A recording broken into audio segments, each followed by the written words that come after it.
Bonjour à tous et ravi de vous retrouver pour les matins du Sénat. Vous le savez, cette semaine, le Sénat poursuit l'examen du projet de loi de finances pour 2020. Hier, la ministre de la Justice, Nicole Belloubet, était auditionnée par la commission des lois présidée par Philippe Bas. La garde des Sceaux a donc présenté le budget de son ministère qui s'élève à 7 585 millions d'euros pour 2020. Au cours de cette audition, la ministre a également été interrogée sur le financement des mesures du Grenelle contre les violences conjugales. Je vous propose tout de suite d'écouter cette audition et on se retrouve tout à l'heure.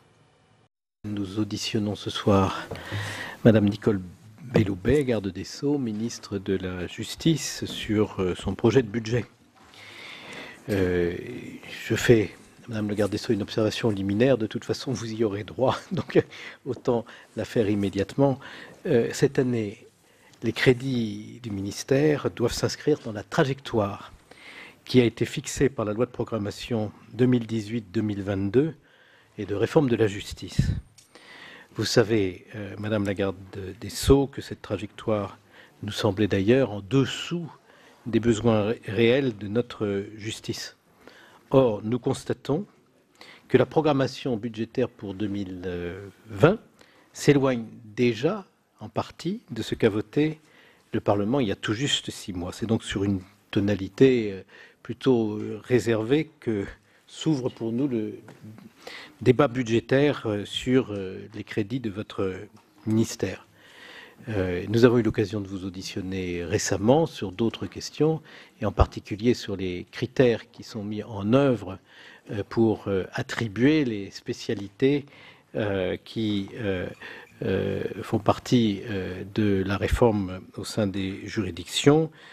Peut-être disposez-vous aujourd'hui de davantage d'informations sur ces critères que celles que vous avez pu nous donner il y a quelques semaines, c'est-à-dire au début du mois. C'est aussi un aspect sur lequel vous imaginez bien que nous resterons très attentifs. Vous savez que vous aurez des questions de plusieurs de nos rapporteurs. Monsieur Détraigne est responsable notamment des programmes justice judiciaire et accès au droit. Monsieur Marc prend en charge le programme administration pénitentiaire et Josiane Coste le programme protection judiciaire de la jeunesse. Si vous en êtes d'accord, Madame la garde des Sceaux, vous pourriez faire une introduction en tenant compte, si vous le voulez bien, des observations liminaires que je devais vous faire. Puis, je vous poserai peut-être 2 ou 3 questions avant de donner la parole à nos rapporteurs pour avis, puis aux collègues qui souhaiteront s'exprimer. Madame la garde des Sceaux, vous avez donc la parole. Je vous remercie, Monsieur le Président. Mesdames les sénatrices, Messieurs les sénateurs et Madame la rapporteure, Messieurs les rapporteurs, quelques mots effectivement d'introduction. Vous retrouverez des éléments de réponse, Monsieur le Président, aux questions que vous avez esquissées. Et bien sûr, je suis à votre disposition pour répondre plus longuement. Je vous rappelle que pour la 3e année consécutive, le budget du ministère de la Justice est en forte augmentation, avec près de 7,6 milliards d'euros, hors contribution pour les pensions. Il progresse de 4% en 2020, après n'avoir augmenté que de 4,5% en 2019 et 3% en 2018. Ce sont donc près de 300 millions d'euros supplémentaires par rapport à 2019 qui sont inscrits au budget, en tenant compte de l'inscription sur le budget de la justice de l'intégralité du financement de l'aide juridictionnelle, et nous y reviendrons peut-être dans une logique de plus grande transparence. Avec cette augmentation budgétaire, nous allons créer 1520 emplois supplémentaires l'année prochaine, en 2020, portant ainsi à 3920 le nombre d'emplois qui ont été créés depuis 2018. Certes, Monsieur le Président, vous le soulignez à l'instant, le budget est inférieur de 153 millions d'euros aux crédits qui ont été prévus dans la loi de programmation, et les créations d'emplois de 2020 ont été réduites de 100 emplois. Cela ne traduit en rien une révision à la baisse de nos ambitions. Il ne s'agit en réalité que d'être conforme à la réalité des situations que nous traitons et que d'ouvrir les crédits de paiement et les emplois dont nous avons besoin en 2020 au vu de l'avancement réel de nos projets. Quelques opérations immobilières pénitentiaires, peut-être également y reviendrons-nous dans la discussion, quelques opérations immobilières pénitentiaires ont en effet pris un peu de retard, du fait soit de difficultés à trouver des sites d'implantation qui soient localement consensuels. Je pourrais citer la maison d'arrêt du Val-de-Marne ou celle de Nice ou d'autres exemples encore.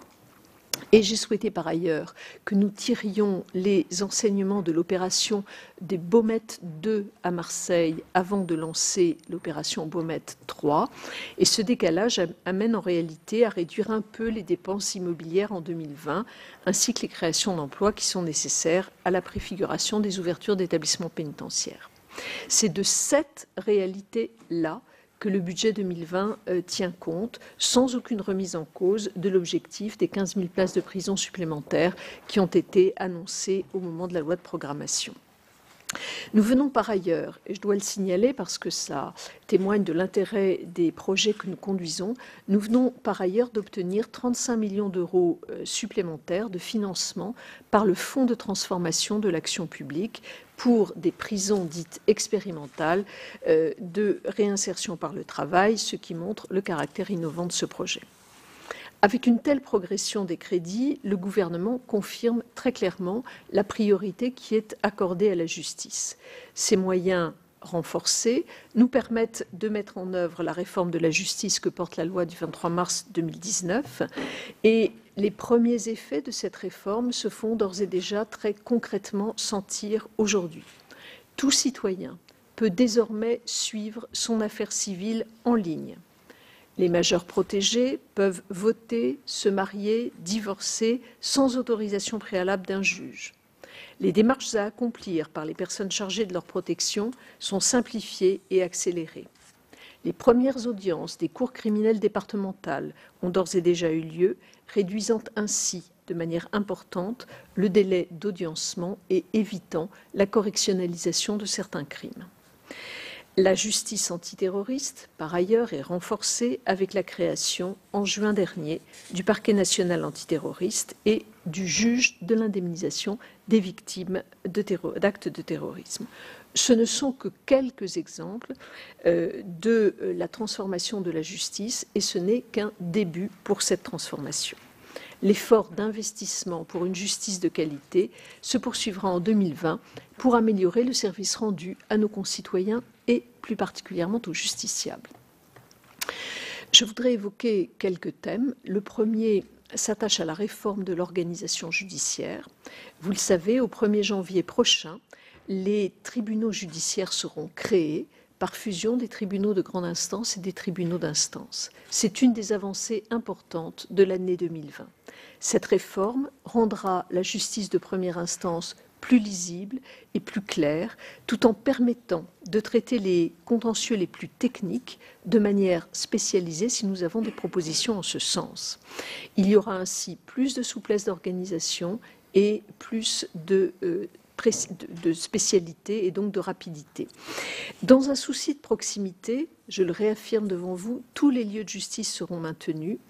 Un juge des contentieux de la protection sera créé dans les futurs tribunaux de proximité, lesquels pourront voir leur contentieux renforcé, là encore, si nous avons des propositions en ce sens qui émanent des chefs de juridiction. 384 créations d'emplois sont prévues dans les services judiciaires sur le budget 2020.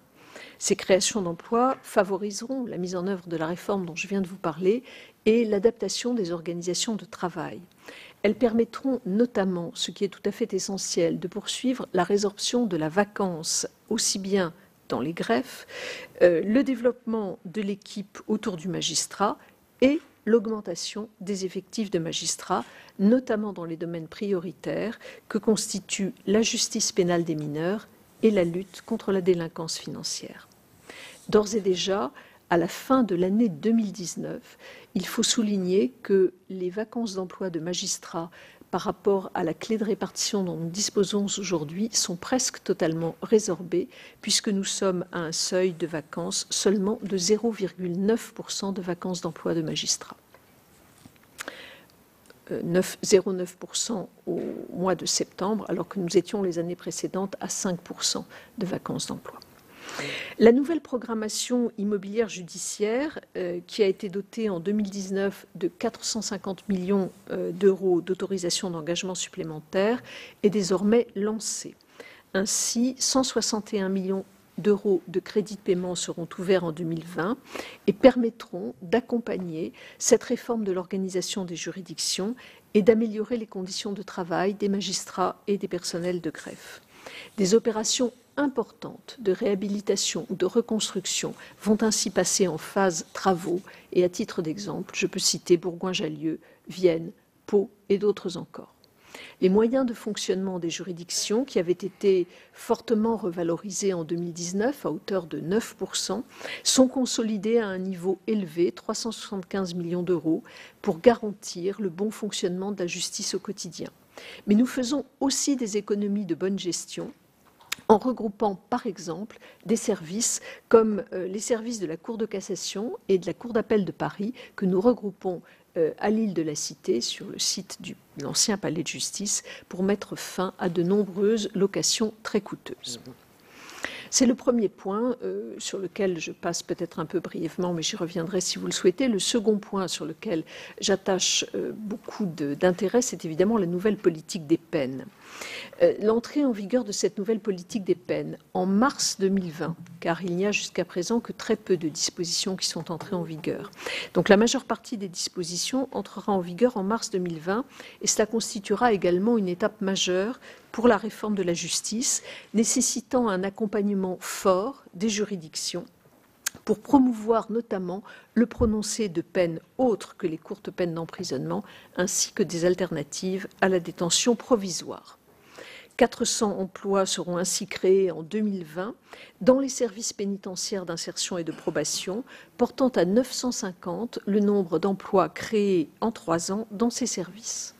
L'Agence du travail d'intérêt général et de l'insertion professionnelle des personnes placées sous main de justice, qui a été créée il y a quelques mois, continuera sa montée en puissance avec pour objectif, entre autres, d'atteindre une offre de 30 000 postes de travail d'intérêt général d'ici 3 ans. Pendant de la réforme des peines, la réalisation du programme de construction de 15 000 places de prison à horizon 2027 avance de manière résolue. Depuis 2017, nous comptons déjà 2 000 places de prison supplémentaires. Je maintiens également l'objectif de bénéficier de 2 000 places de structures d'accompagnement vers la sortie en 2022. C'est un élément essentiel de la nouvelle politique des peines que vous avez votée. 327 millions d'euros de crédits de paiement sont inscrits dans le budget 2020 pour la construction ou la rénovation des établissements pénitentiaires, soit une progression de 34% par rapport à 2019, traduisant ainsi le passage de nombreuses opérations en phase opérationnelle. 145 emplois sont d'ores et déjà créés en 2020 pour préparer les prochaines ouvertures d'établissements. Plus généralement, avec 1000 créations d'emplois, dont 300 pour le comblement des vacances de postes de surveillants et une progression des crédits de 6,2%, c'est toute l'administration pénitentiaire qui poursuit sa consolidation pour améliorer le fonctionnement quotidien des établissements pénitentiaires. Je dois dire d'ailleurs à ce sujet que la sécurité des établissements pénitentiaires est toujours un point d'attention fort. Les crédits en faveur de la sécurité pénitentiaire atteindront cette année 58 millions d'euros, soit 16% de plus que l'an dernier, et ils nous permettront de poursuivre, entre autres, l'installation de systèmes de brouillage des communications illicites, de lutte contre les drones et de vidéosurveillance. Au-delà de l'organisation judiciaire, de la politique de réforme des peines, l'année 2020 sera également l'année de la réforme de la justice pénale des mineurs. Réforme maintes fois mise sur le métier par les gouvernements précédents, mais jamais conduite à son terme. L'ordonnance du 11 septembre 2019 portant partie législative du Code de la justice pénale des mineurs ouvre la voie à une rénovation profonde de la prise en charge des mineurs délinquants. Cette réforme simplifie la procédure pénale applicable, notamment en apportant une réponse plus rapide aux victimes par le prononcé plus rapide de la culpabilité ou non de ces mineurs. Cette réponse permettra également une meilleure prise en charge éducative des mineurs dès le prononcé de leur culpabilité. Elle entrera en vigueur, cette réforme, au 1er octobre prochain, au 1er octobre 2020. J'ai souhaité qu'il y ait une mise en application différée de cette réforme pour permettre au Parlement de pouvoir débattre de ce sujet et également pour permettre aux juridictions et aux services de la protection judiciaire de la jeunesse de se préparer à la mise en œuvre de cette nouvelle réforme qui apportera des bouleversements importants. Des moyens importants seront consacrés à cette réforme dans le budget 2020. 70 emplois de magistrats supplémentaires seront ciblés sur la justice pénale des mineurs et 100 emplois de greffiers supplémentaires également, ainsi qu'une centaine d'emplois d'éducateurs de la protection judiciaire de la jeunesse. Ces moyens supplémentaires devront nous permettre de respecter les délais de jugement qui sont prévus dans le Code pour les nouvelles procédures, sans pour autant dégrader le traitement des procédures engagées selon les dispositions de l'ordonnance de 1945. Je souligne enfin sur ce sujet que les crédits de la PJJ progresseront de 17 millions d'euros en 2020, permettant également de poursuivre la diversification de la prise en charge des mineurs délinquants, la construction de 20 centres éducatifs fermés et la rénovation de son parc immobilier. Au-delà de ces 3 points, organisation des juridictions, politique pénale, mineurs, il y a un pilier indispensable qui accompagne toutes ces réformes, c'est la transformation numérique. Cette transformation numérique progresse de manière visible, jamais assez vite bien entendu, mais elle progresse de manière visible. Je rappelle que le ministère a augmenté son budget informatique de 75% depuis 2017, ce qui lui permet progressivement de rattraper son retard. Nous avons renforcé l'infrastructure technique et les équipements informatiques préalables indispensables à la dématérialisation des procédures. Tout cela progresse rapidement. Le réseau haut débit sera effectif sur 1 millier de sites judiciaires fin 2020, y compris outre-mer.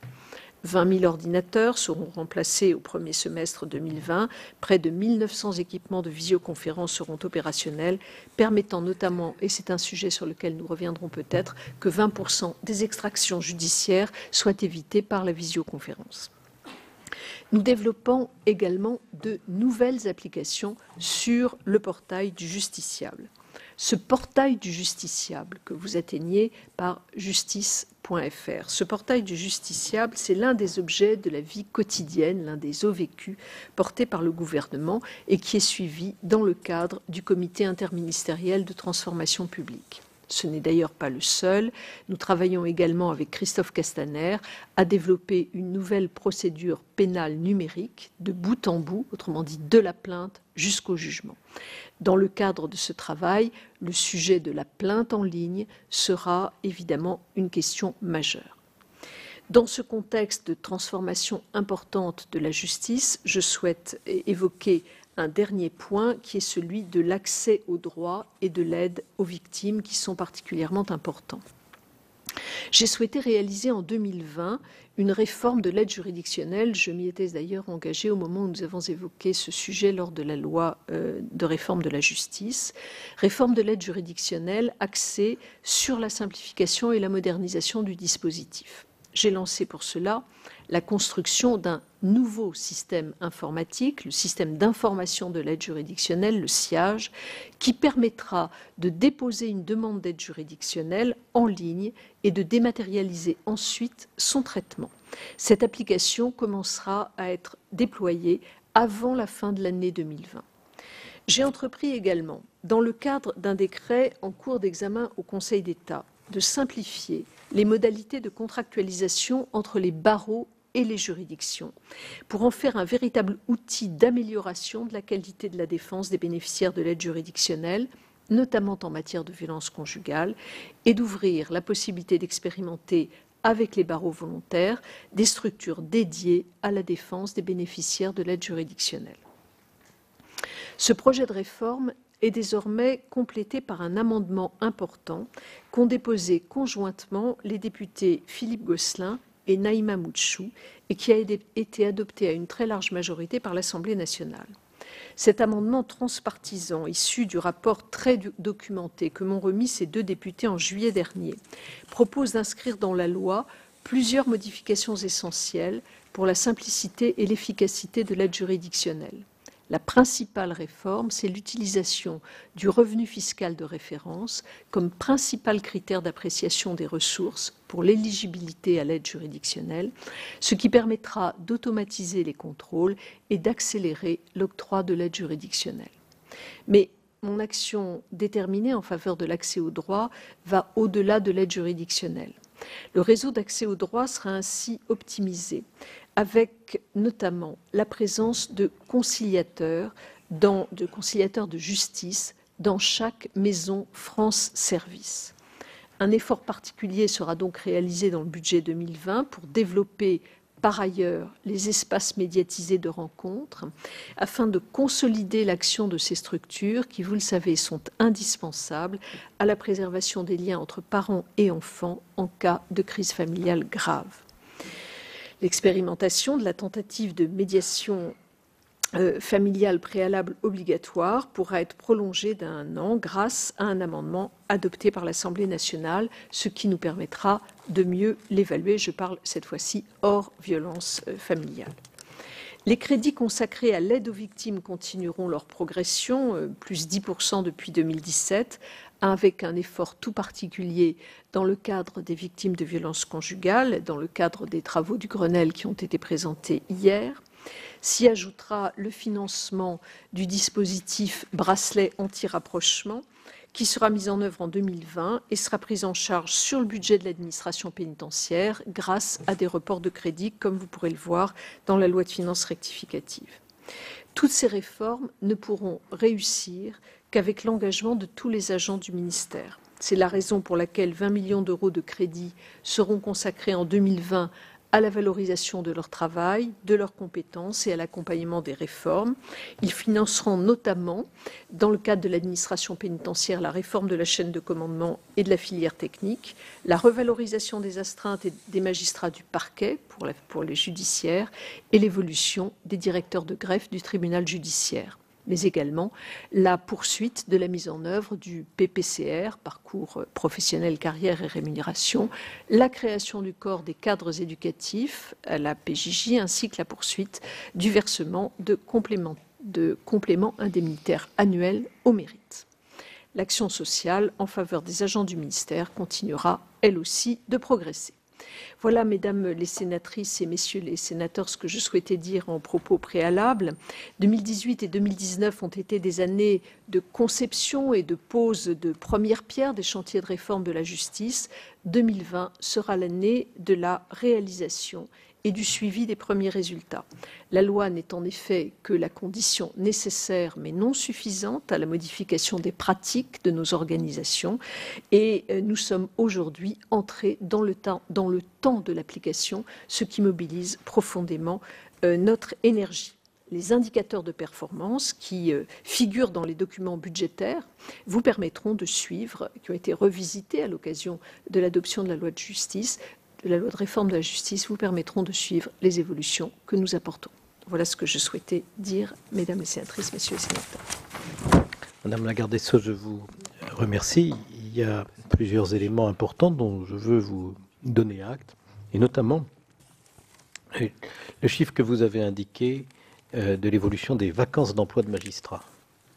Je crois que c'est important d'être revenu de 5% de vacances d'emploi par rapport au tableau des emplois dans les juridictions à moins de 1%, et vous avez cité le chiffre de 0,9%.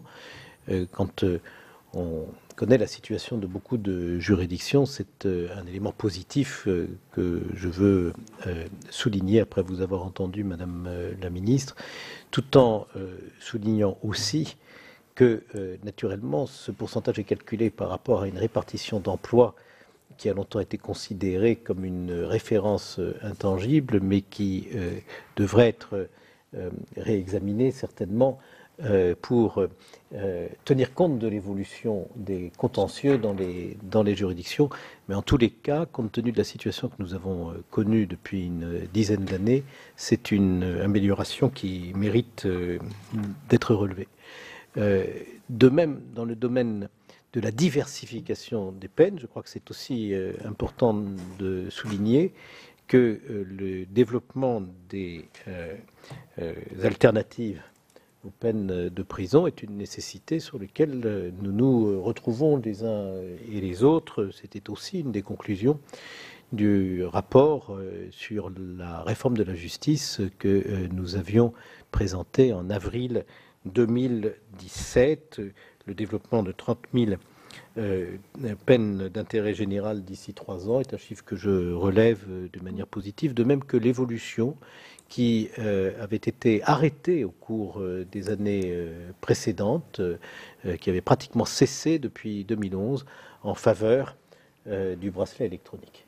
Vous avez donné aussi quelques indications sur le bracelet anti-rapprochement, qui est une condition de la mise en œuvre de la proposition de loi Pradié, pour laquelle nous nous réunissons en commission mixte paritaire demain.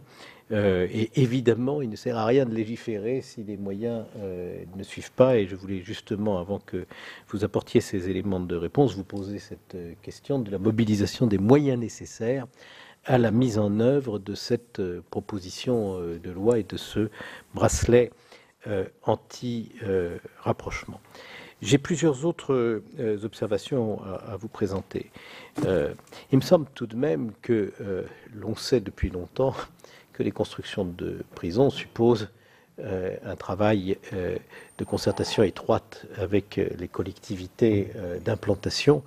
Et donc, en ce qui me concerne, je suis plus surpris d'un certain manque d'anticipation de vos services sur les difficultés que vous rencontrez aujourd'hui pour mettre en œuvre ce plan de création de places que par la découverte que les choses ne vont pas aussi bien que vous pouviez l'espérer dans les engagements que vous avez pris.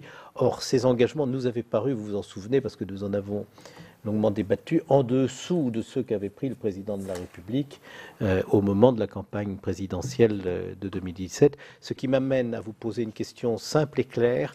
Combien de places supplémentaires seront réellement ouvertes à la fin du mandat de l'actuel président de la République, c'est-à-dire en mai 2022, compte tenu des difficultés que vous rencontrez et de la révision à la baisse du projet présidentiel qui, de toute façon, ne permettait pas d'espérer l'ouverture de 15 000 places, évidemment, en 2022. Je voulais vous demander aussi pourquoi, face au retard pris par un certain nombre de projets, vous n'avez pas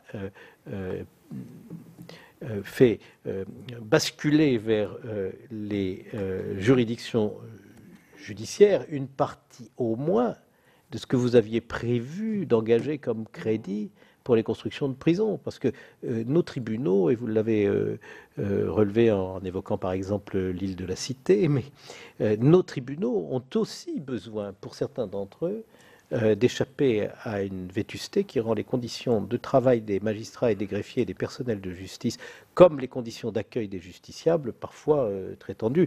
Et j'en ai visité avec mes collègues lors de notre grande enquête sur la situation de la justice française. Et Jacques Bigot, qui nous rejoint, ne me démentira pas sur ce point, et je le salue.